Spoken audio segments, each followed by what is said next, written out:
জয় জগন্নাথ। তো এটা জগন্নাথ রথ। আমরা জানি কি 48 বছর বোয়িং 747 যেটা ওয়ার্ল্ডের সব থেকে বড় প্যাসেঞ্জার বিমান হয়, ওর চাকাটা ভগবানকে সেবা দিচ্ছিল। কিন্তু এই বছর কেন কি আপনারা দেখতে পাচ্ছেন কি ভেতরে অনেক পুরনো হয়ে গেছিল, তো আমরা 23 বছর থেকে রিপ্লেসমেন্ট খুঁজছিলাম। ফাইনালি যে সুখোই বিমান হয়, সুখোই ফাইটার জেট, ওয়ার্ল্ডের নাম্বার 1 ফাইটার জেট যেটা সুখোই, ওর ভেতরে ডাইমেনশনটা আমরা সিমিলার পেয়েছি। তো আমরা 4টে সুখোইর চাকা নিয়ে রিপ্লেস করেছি। কিন্তু আমাদের বৈদিক কালচারে আমরা ঝাড়ু থেকে নিয়ে সবাইকে, আমরা চটিকেও আমরা সবাইকে সম্মান দেই। আর যে আমাদের বলা হয় কি বৈকুণ্ঠ লোকে ওখানে কিছু নির্জীব থাকে না, ওখানে সব আত্মা থেকে নির্ভীত, সব জীব থাকে।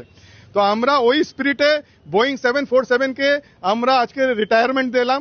অলদো এটা 48 বছর সেবা করেছে। আমাদের বৈদিক সিস্টেমে অনুযায়ী 50 বছরে বানপ্রস্থে যেতে হয়, তো 2 বছর আগেই বানপ্রস্থে যাচ্ছে বোয়িং 747। এটাকে আমরা সহজে আমাদের ইসকন নিউ টাউনে যেটা মন্দির হবে ওখানে মিউজিয়ামে আমরা রাখবো। আর আমরা এটাই আশা করি কি সুখোইর যে চাকা, আমরা মরে যাব কিন্তু এ সেবা করতে থাকবে।